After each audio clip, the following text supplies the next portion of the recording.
আজ হরিপাল বিডিও অফিসে রাজ্য সরকারের মুখ্য সচিবের নির্দেশ মতো হুগলি জেলার আলু ব্যবসায়ী সমিতির সহিত রাজ্যের কৃষিজ বিপণন মন্ত্রী বেচারাম মান্না এবং সরকারি আধিকারিকদের নিয়ে এক বিশেষ আলোচনা সভা অনুষ্ঠিত হলো। এই সভায় সিদ্ধান্ত হয়, যেহেতু কলকাতায় বিভিন্ন বাজারে বেশিরভাগ আলু হুগলি জেলা থেকে যায়, তাই জেলা থেকে 26 টাকা কেজি হিসাবে কলকাতায় আলু পাঠানো হবে, যা কলকাতা বাজারে 30 টাকা কমে বাজার থেকে খুচরো বিক্রয় হবে। দেখুন, গতকালের টাস্কফোর্সের মিটিংয়ে আমাদের মুখ্য সচিব সাহেব তিনি নির্দেশ দিয়েছিলেন যে ওনাদের সাথে আলাদাভাবে বসতে, যে যাতে আলুর দামটা কন্ট্রোল করা যায়। আজকে যেহেতু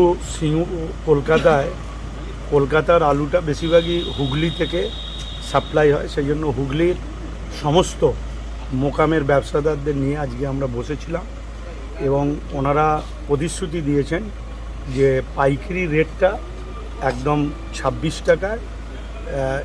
টাকা কেজি দরে চালান করে দেবে, যেটা কলকাতার ওর এফেক্টটা 29 বা 30 টাকা হতে পারে। ঠিক আছে, সেক্ষেত্রে যেহেতু আজকে আলু বেরিয়ে গেছে, কালকে রবিবার স্টোর বন্ধ থাকে, এর এফেক্টটা সোম এবং মঙ্গলবারের মধ্যে পাবে বলে আমরা আশা করছি। এবং ওরা আশ্বস্ত করেছে যে যতক্ষণ না নতুন আলু উঠছে ততক্ষণ পর্যন্ত তারা আলুর যোগানটা ঠিক রাখবে এবং দামটাও তারা 30-এর নিচে রাখবে, এটাই কথা বলছি। দাদা, এমনি তো পাইকারি বাজারে 27 থেকে 28 টাকার ভেতরেই দাম, সেই জন্যই তো ওনাদেরকে চাপ দেওয়া হয়েছিল। না হলে সরকার আমাদের যা সিদ্ধান্তগুলো আছে সেই সিদ্ধান্তগুলো নেবে। যদি এটা গুরুত্ব না দেয় বা তারা কথা যদি না রাখতে পারে, তাহলে সরকারের পথে চলবে। আর দেখুন, ব্যাপারটা যে যেহেতু পাইকারি মার্কেটে বেড়েছে, সেই হেতুই খুচরো মার্কেটও বাড়ছে।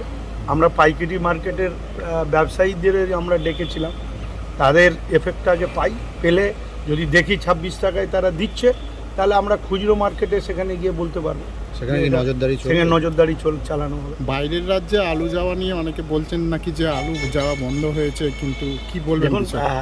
আমাদের সরকারে রয়েছে বিভিন্ন জন বিভিন্ন রকম গুজব পরিস্থিতি সব কিছু চালায়। সরকার তার পরবর্তীত পরিস্থিতি অনুসারে রাজ্যের মানুষের মঙ্গলের স্বার্থে যেটা করণীয় সেটা করবে। মানে অন্য রাজ্যে যে আলু ব্যবসাদাররা পাঠাচ্ছে সেটা আপাতত জারি থাকবে, মানে এই মুহূর্তে আমরা সে কথা বলছি।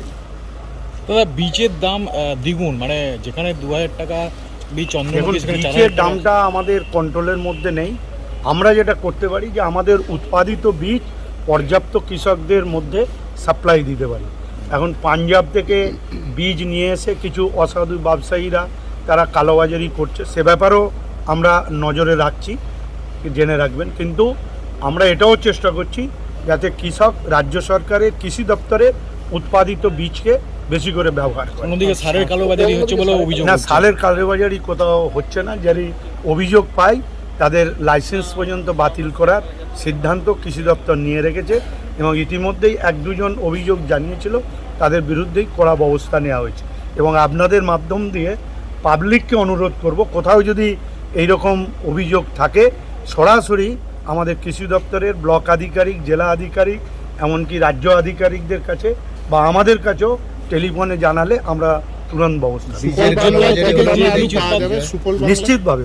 বীজের কালোবাজারি হলেও আমরা নিশ্চয়ই সেটা আমরা চাষের খরচ কমানো যাচ্ছে না, চাষিরা বলছে। দেখুন, সত্যিকারই কৃষকদের তাদের বীজের যদি এইভাবে লাগাম ছাড়া দাম নেয়, খরচ তো বাড়বে।